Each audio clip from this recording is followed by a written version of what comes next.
to Luke Doncic and company, and it's time now to break it down on the fifth quarter. Chris Burkhardt here filling in the host role for Chad doing today. That's because you just heard him on the Blazer postgame show, filling in for Mike Lynch. We'll do the same thing Friday. Why not? I like to keep this seat warm, even though I don't sit down. I stand up the whole time. I got to try to bring a little bit of energy because the Blazers definitely didn't tonight as they just got worked by the Dallas Mavericks. Like I said, 126-97. And it was one of those games that just kind of got out quickly.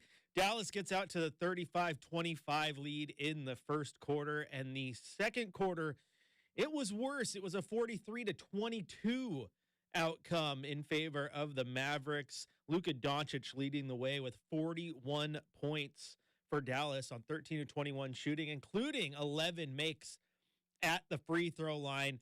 It was just one of those nights. We talked about it in the pregame show, man, about how, hey, you know, Luka might get you, so you're going to have to make sure none of those other guys get you, because on those nights when no one's hot, it's just going to be hard for Dallas to win. Well, it was one of those nights for Portland where nobody had the shooting touch. Nobody had it going. It was rough all the way around. Scoot Henderson had a bit of a step back game. It was not great from him.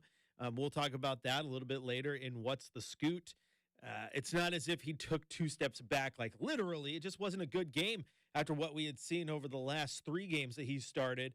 Tamani Kamara was back. He scored a couple, but Jeremy Grant had a rough night. Just everybody in general had a pretty rough outing for your Portland Trailblazers. And if you want to get in on the conversation, tell me how you felt about it. Go. You got two options. You go to youtube.com, type in Rip City Radio, where you can join the chat there with everyone, you know, getting upset that they lost. Or you can grab your phone, dial 503-248-0620, and talk to me on the airwaves. Let the whole world hear you. Right now on YouTube, Josh is saying that was a lame game. Yeah, it was definitely a lame duck of a game. And here's my man, Iron Rods. How do we stay positive for 6 more months? And you try your best, Iron Rods.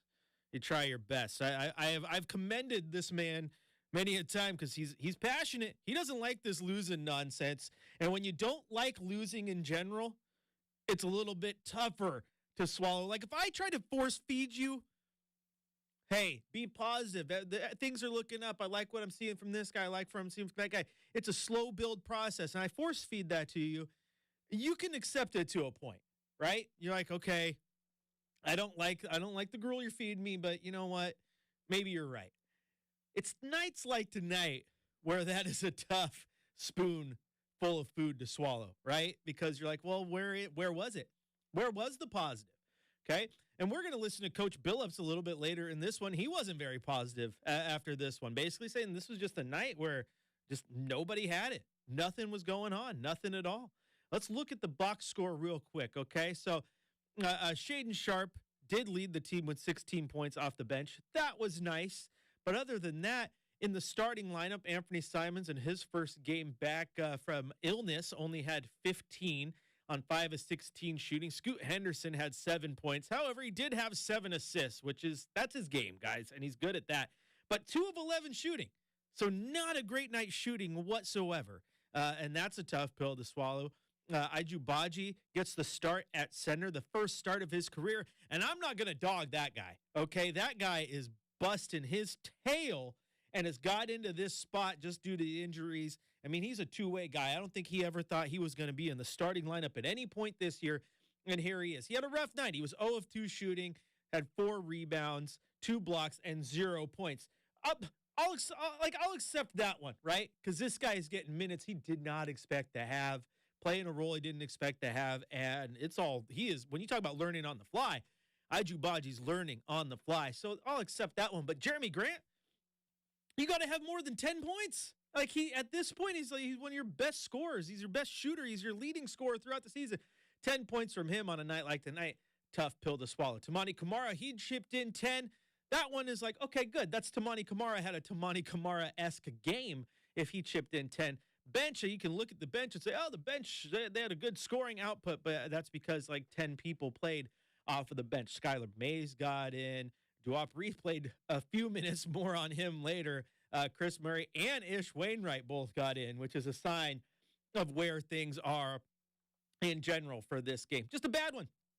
Just a bad one. Interestingly enough, you get Dallas on Friday, and maybe you have that outcome, guys, that you had when you had the Spurs 2 games in a row stop in Moda, right? Because the first game was a clunker.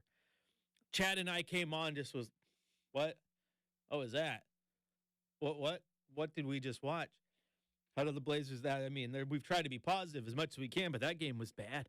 Then the next game out, fixed it. Granted, Victor Wembanyama wasn't on the floor in that second one, but they fixed it and they bounced back. And that's a positive. That's a good thing. But this game, in and of itself, bad game all the way around for the Blazers. They out-rebounded Dallas, which is hard to believe. They had 23 assists to Dallas's 25, so they were in the battle there.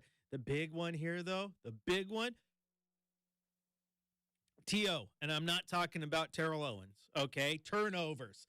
Dallas had just 11 of them, but they also had 11 steals, and the Blazers had 21 total turnovers. You are not going to win a lot of games when you are doubling your turnover output compared to your opponent. And then, of course, foul trouble. It reared its ugly head in this one. Dallas had 18 team fouls. Portland had 34. And the tough part was Duop Reith gets kicked out for a flagrant 2 that was questionable at best, right? So you get Ajubaji in there. And like I said, I'm not going to dog that man because he is doing extremely well, all things considered. But foul trouble kicked in early. So then Coach Billups had to kind of limit him and figure out how he was going to stagger him to keep him on the floor as much as possible. But in 15 minutes, he ended up picking up 6 personal fouls, fouled out, as did Tamani Kamara. So the foul issues were a thing as well. This is one you're going to look at. It's a loss. Just like a win doesn't matter. A 2-point win versus a 20-point win. A win is a win. A loss is a loss.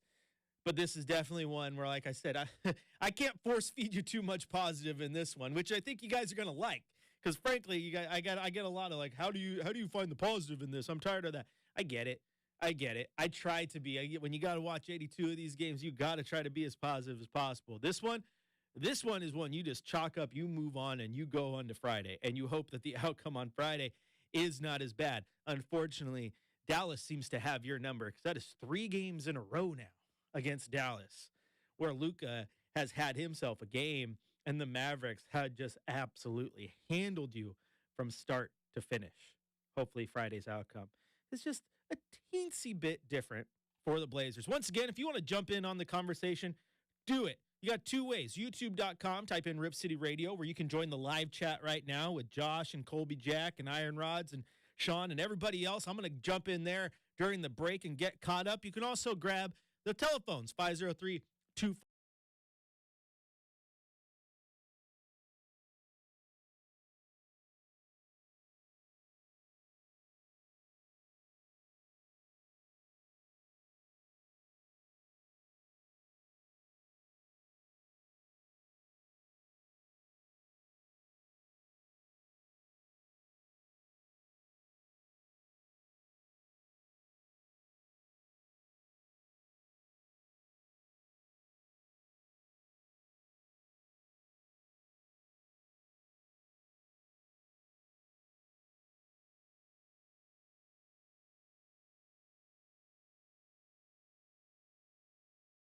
Healthcare provider who will determine if appropriate. Restrictions apply. See website for details and important.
Liberty Coin and Currency presents the fifth quarter shot of the night. Liberty Coin and Currency, the place to buy and sell your gold, silver, jewelry, and coins.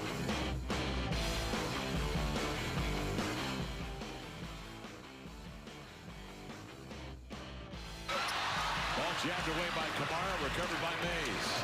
Bible back the other way. Scoops to Ish for the bump and the three. Ish getting him up. The best performing team requires the best workstations. What's the Scoot is brought to you by Office Furniture Reborn. Need desks, better office chairs, or just the right file cabinet? Office Furniture Reborn has a huge selection of colors and sizes to choose from. So drop by Office Furniture Reborn's huge showroom just off Pacific Highway in 217 or visit www.officefurniturereborn.com. All right, so there was your shot of the night. Ish Wainwright getting one to fall. That's cool. You like to see that, I guess, right? So there's that.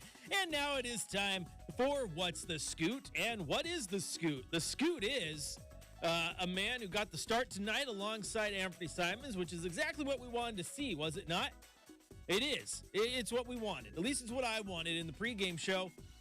I said it was kind of hard to relegate him back to the bench with the way he's been playing. But tonight, he had a bit of a rough game. 7 points and just 7 assists and 5 rebounds. Not bad at all. However, I mean, the 7 assists is nice, but he had 6 turnovers.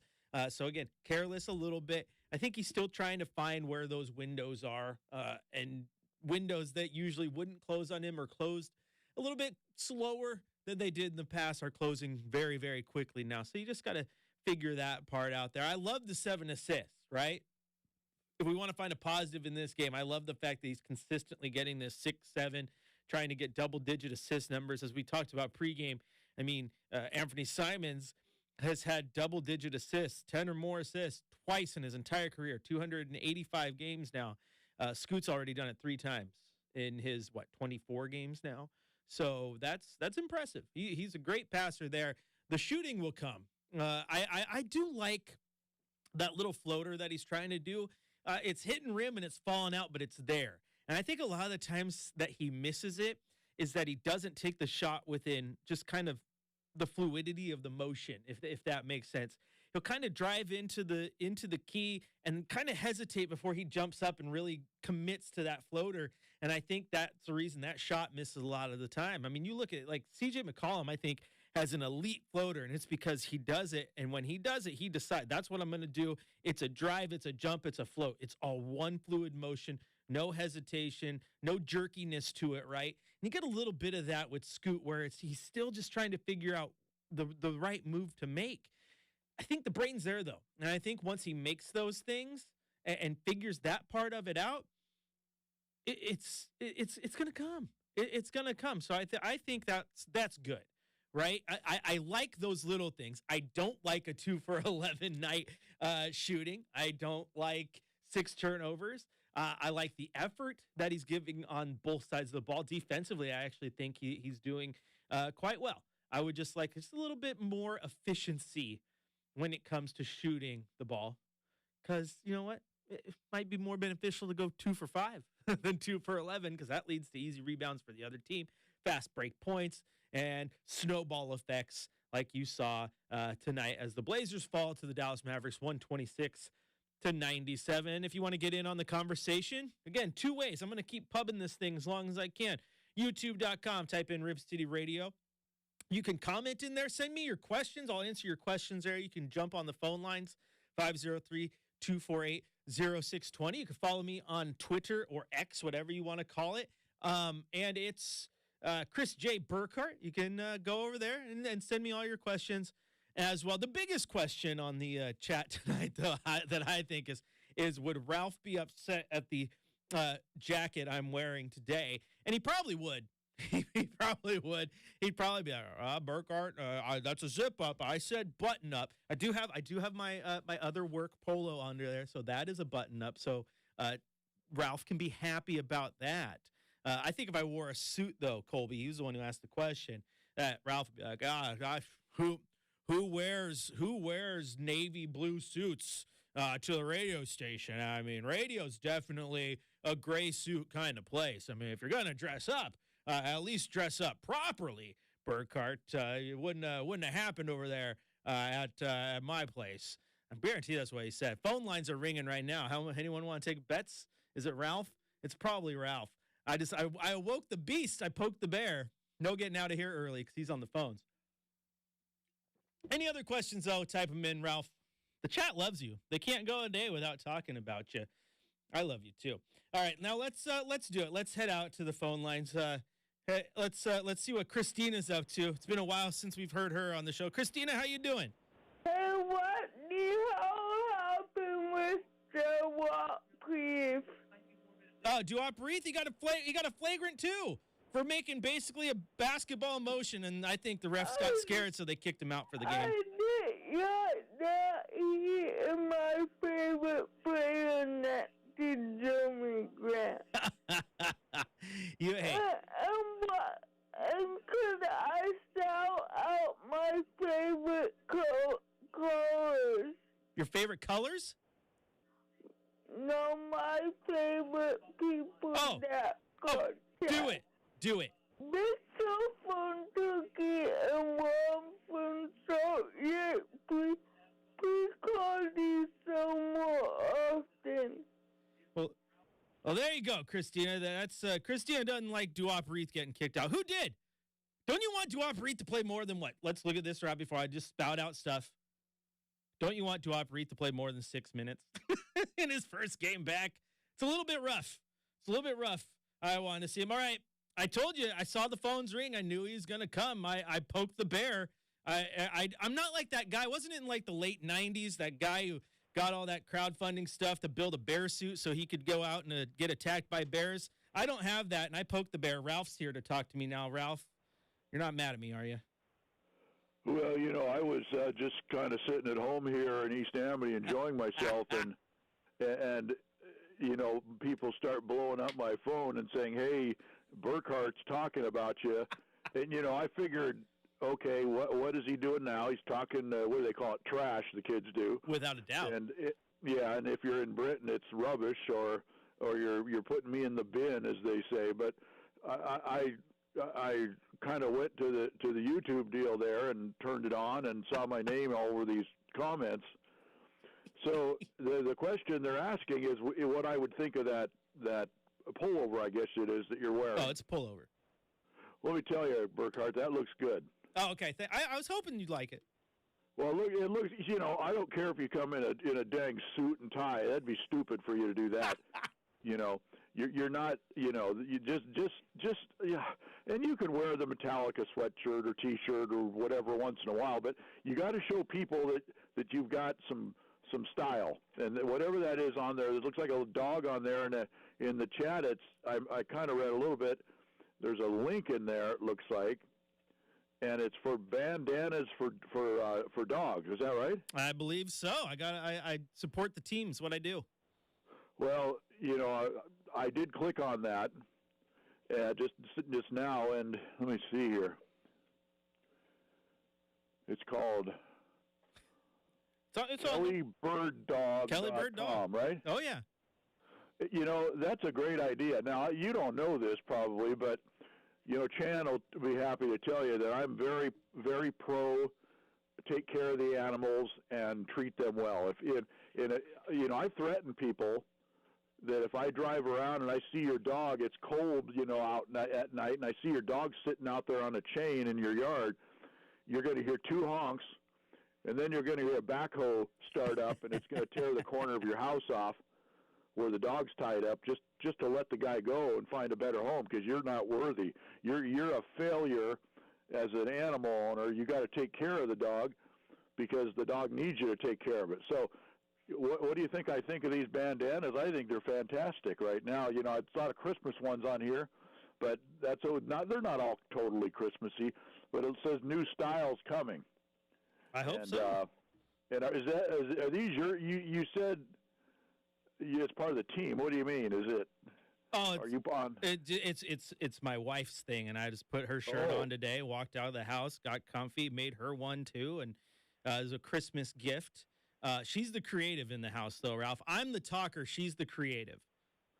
Well, it takes some skills to do something like this, and you know what? I'll tell you right now, it takes guts to start a business and then stick with it.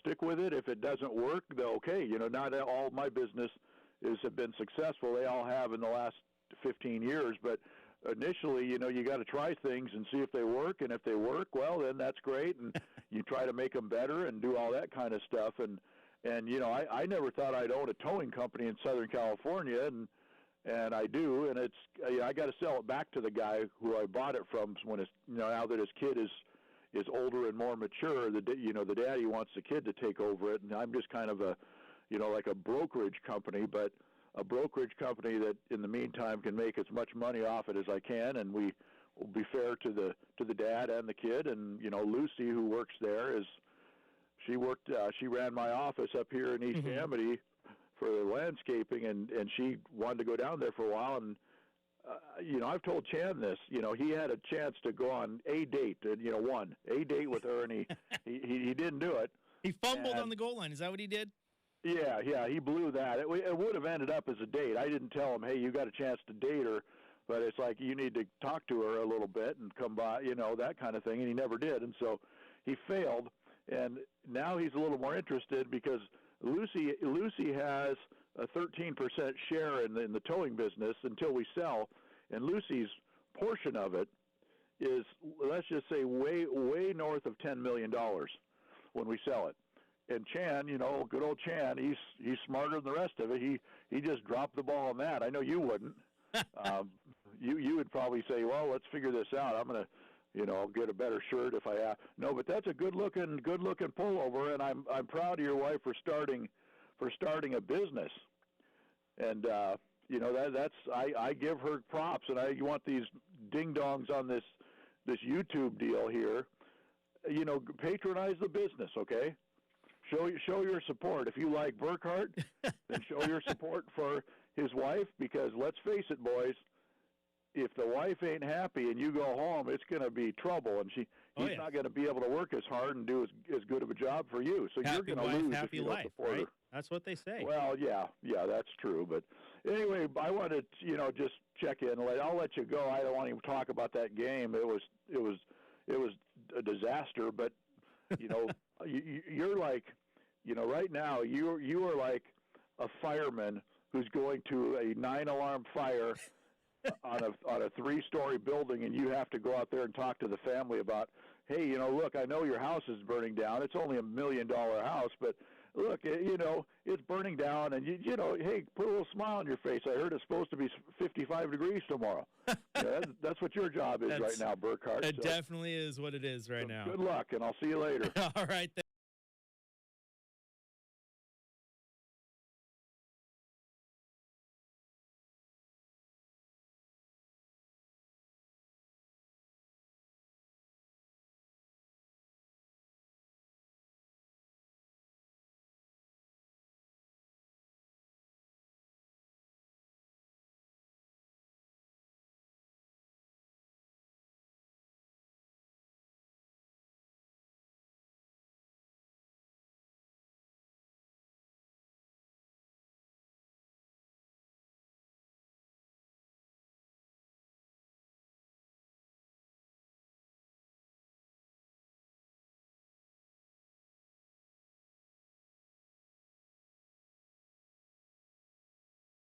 Figure retirement income with almost half the money saved. You heard that.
Alrighty, welcome back in to the fifth quarter, and it is time now for a scoreboard report. Let's start with a couple games going on right now. 9.5 left in the fourth quarter. Miami has the 79-72 lead over the Los Angeles Lakers at Staples Center. Yeah, that's right. I still call it Staples Center, just like some of you still call it the Rose Garden. I approve. All right, Tyler Hero leading the way for Miami with 18 points. Anthony Davis, 24 points, 16 boards, and 5 blocks for the Lakers. 8 minutes left in the game in Sacramento. The Magic doing their best to keep the Kings from lighting the beam. They got the 98-96 lead. Domantas Sabonis, 13 points, 15 rebounds, and 11 assists right now for Sacramento. Final score in Cleveland, Cavaliers. Gosh, can I say that today? 140, Wizards 101. Kyle Kuzma led the way for Washington with 16 points. Jarrett Allen, pretty impressive 17 point, 19 rebounds, 7 assists game for the home team. In Indiana, the Pacers grabbed the 142-130 victory over Damian Lillard and the Milwaukee Bucks. Giannis Antetokounmpo, 26 points, 11 rebounds, 8 assists. Tyrese Halliburton, 31 points, 12 assists, 3 blocks. Another good game from that guy. Is wannabe all-star, according to Wally Zerbiak. No, he's only playing like one of the best players in the entire league. Sorry, Wally. In Atlanta, the Hawks got the upset victory over the Oklahoma City Thunder, 141-138. Shai Gilgeous-Alexander, 33 points, 13 boards, 8 assists for Oklahoma. Jalen Johnson leading the way for the Hawks with 28 points, 7 rebounds, and 4 assists. In Houston, the Rockets grabbed the 112-101 victory over the Brooklyn Nets. Nick Claxton, 12 points and 13 rebounds. And Sengun, I can never say his name correctly, as you've heard me say that before. 30 points, 8 rebounds, 3 steals for the Rockets. In Memphis, the Raptors, the new-look Raptors, grabbed the 116-111 victory over Memphis, led by new Raptor Isaiah Quickly, 26 points. 28 points, 8 rebounds, 9 assists for Ja in a losing effort. In Minnesota, the Pelicans, they upset the number 1 team in the West, the Minnesota Timberwolves, 117-106. Zion Williamson had 27 points, 6 assists. Anthony Edwards led the Timberwolves with 35. In Madison Square Garden, the Knicks 116, the Bulls 100. Jalen Brunson, 31 points and 13 assists. DeMar DeRozan led the Bulls with 28 points. In Phoenix, the Clippers grabbed the 131-122 victory over the Suns. Kawhi Leonard with 30 points and 8 rebounds to lead the Clippers. Devin Booker led the Suns with 35 points and 6 assists.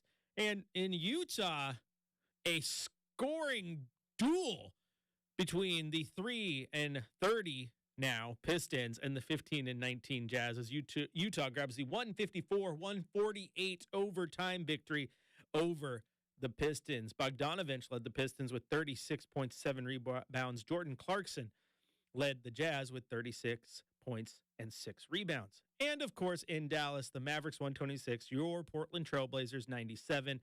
Shaedon Sharpe leading scorer for the Blazers with 16 points. Luke Doncic, 41, 6 rebounds, and I believe it was 5 assists off the top of my head. So they actually held him below his average for assists and rebounds that he had been having against the Blazers. As I said, going into this game and the 2 games they played already this year, he's averaging 36, 10, and 8. So they held him to about half the assists and just a few rebounds below his average against the Blazers. He still finished with a plus 23 and had an absolutely phenomenal game for the Mavericks. And the Blazers get a chance to redeem themselves in just another night. They got to go to sleep on tonight, go to sleep Thursday, and then on Friday they get to do it all over again. All right, I'm going to take a quick break here. When we come back, we're going to head to the coach's corner, listen to Coach Chauncey Billups, hear what he had to say following the loss. And as my wife, I don't know if she loves or hates it when I say it, but we're going to go put a bow on this one,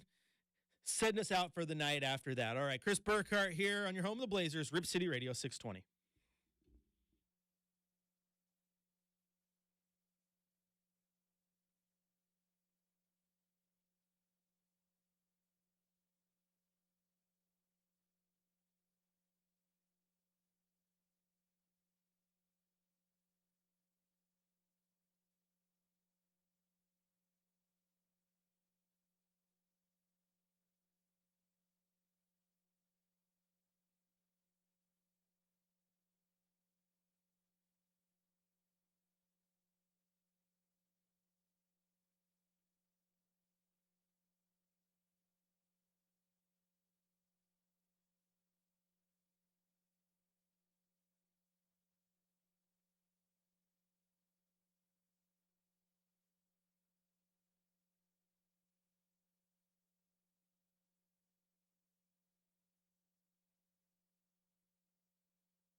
Time Jeep of Portland presents the Coach's Corner with Chauncey Billups. Time for a brand new ride from Time Jeep of Portland. You won't believe the huge deals they're offering. With over 300 new and used vehicles to choose from, you'll find the perfect ride for your new adventure at Time Jeep. Find us just minutes away from the Moda Center off I-84 or visit timejeep.com.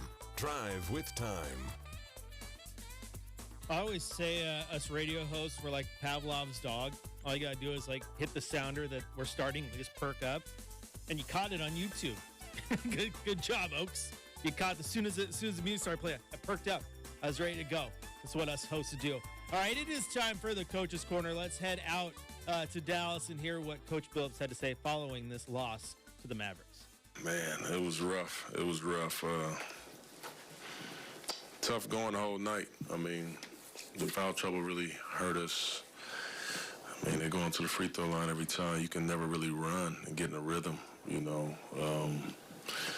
It's just tough to kind of get in any rhythm and play that way, you know, on every single time.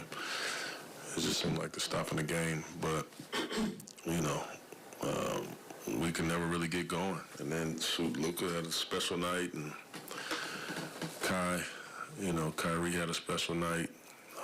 Dudes just hit some incredible shots, man, you know, and then get easy buckets from the free throw line. It just makes it tough. You mentioned you had some guys in foul trouble. How big of a blow was it then for Dwop to have to leave the game? Yeah. I mean, shoot, I was just so happy we was getting so many guys back tonight, you know, even with restrictions. And then, you know, you lose Wop and you lose Barry, and, you know, he's back to being short man again. But, you know, we got to be better. You know, I thought the biggest thing, you know, we talk about the free throws, but we turned the ball over too much in the first half. You know, you come in at halftime, I think we had 14 turnovers at the half for 21 points. This team is hard enough to guard in the half-court period, and then you give them, you know, the easy ones in transition and turn it over. So that compounds things. It just makes it tough. I know you're not one to make excuses, but by my calculations, it's the first time you guys have lost, let's say, consecutive games by 20 points or more. You did get guys back with so many around minutes restriction, different lineups out there that I hadn't recognized many of them before. Was it just one of those nights where there was just too many things for you guys to overcome? It was a lot. It was a lot, Aaron. It really was. You know how I am. I definitely don't make excuses, but it was a lot to overcome in the game tonight. Tried everything. I was playing lineups that I've never even seen, you know. And the truth of the matter is, because we haven't had bodies, you can't practice, so you end up practicing in the game. It's tough circumstances, you know. Scoot seemed that he'd been playing really well, but tonight was kind of an off night for him. Was there anything about him that you noticed that was? Not really, other than, you know, having so many people back. You know, the minutes are kind of botched a little bit, and then so many people on minute restrictions. The rotations are different, you know. So other than that, but I didn't think anybody, you know, played particularly well, you know, in the game, to be honest. What did you think of Anthony's return, at least? Like, I know you didn't think it would play this way. Yeah, I think it was just good to have him back out there. For me, even though the game got out of control, I want him, you know, just get him out there, get his legs going, you know, get him shooting some shots, and so he can get back comfortable as soon as possible, because that's hard to do. When you've been sitting out and you haven't really touched the ball, come back, no practices, just to jump out there, you know, that's just tough to do. So, again, you got to use some of these opportunities as pretty much like practices. Where are things with DeAndre? Is this something that's still day-to-day, or is there concern it could be worse? Yeah, he's pretty much day-to-day. He's just still working on it. You know, we're going to get some more information on it soon. And there you go. Ayton has been a topic of conversation in the YouTube chat, and there's your update. They'll get some more information on it soon. Dealing with some knee tendonitis, so we'll see where that goes. Don't know any more outside of that. That is what it is. Is what it is. I mean, this game was rough, and I mean, it would have been nice for Ayton to be there. Don't think he would have helped, obviously. And as people are saying in the chat, and this is something you're seeing a lot of on social media too, like, is a trade going to happen this month, or is it going to wait to the deadline? This team definitely needs a shakeup. And I disagree because wins and losses aren't what this particular year was about, right? We knew that there was going to be losses. It just sucks because that's the hand that you're dealt right now. The shakeup is going to happen. Like we get that. I do think there's going to be trades though. The questions are flying. I think it's at least Malcolm Brogdon at the deadline. He's probably the most likely one to be shipped out. Where everyone else goes or lands, we'll see. But you're going to get some sort of asset for him.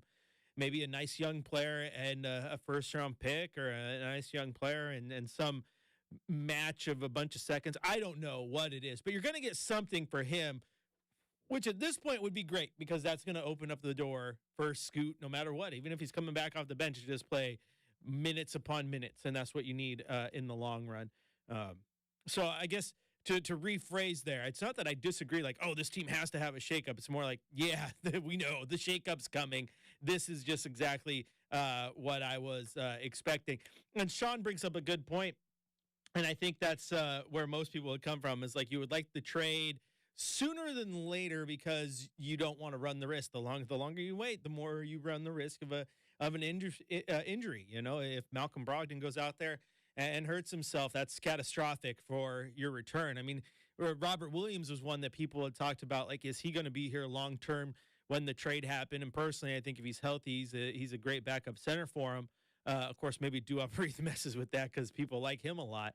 But Robert Williams is great, and I thought a lot of teams would be interested in him come trade deadline time, right? But right now, nobody is going to kick the tires on that. I mean, at least I don't think so. Is anyone going to want the injury-prone center who's currently rehabbing a knee surgery? I don't think so. You took the risk on him while he was healthy, which is what Portland did, and now you got the injury. So that's kind of what Sean is saying, right? And you get more comments. People are bummed out about the Dame trade. You know, it seems like no one besides Kamara panned out. Well, I don't know if anyone was supposed to pan out in the first 2 months of the season, right? I mean, these things are going to take time. That's the tough part, is it is going to take time. Now, Ayton, you need him on the floor. I want him on the floor. I like him when he's on the floor. I want to see him get more run with Scoot and Ant and actually play. I mean, you got to remember, this guy's played so many games this season with, you know, Skylar Mays, which is kind of rough for him. Kamara's been great. Scoot wasn't part of the Dame trade, but will be forever connected to it because he was drafted and then the trade happened, and I still think he's going to pan out. So we'll see. I get it, though. Like I said, you get fanatics, fans. It's short for it, right? And you're fanatics for a reason. You love the team, and nobody likes it when their team loses, right? I lived through bad times of my favorite teams. I lived through the, Ken Dorsey as your starting quarterback 49er era. Doesn't mean that I liked it, right? You live through it, and you're going to show up every Sunday, or in this case, every, Wednesday and Friday, and you're going to cheer your team. Doesn't mean that you like losing, though. Doesn't mean you like losing. All right, I think that's going to do it for the show here, because this was a tough one. A tough pill to swallow for the Portland Trailblazers. I'll hold your hand, though, Rip City. We'll get through this. We're going to come back on Friday, do the exact same thing at the exact same time. Chad will be here on Rip City Drive tomorrow, of course, and Justin with Rip City Mornings. And then on Friday, 3 o'clock, Blazers Game Day with yours truly. Get on YouTube, type in Rip City Radio, be ready to have the conversation. You guys have been wonderful. I love you all. And as Chad would say, show me your Blazer.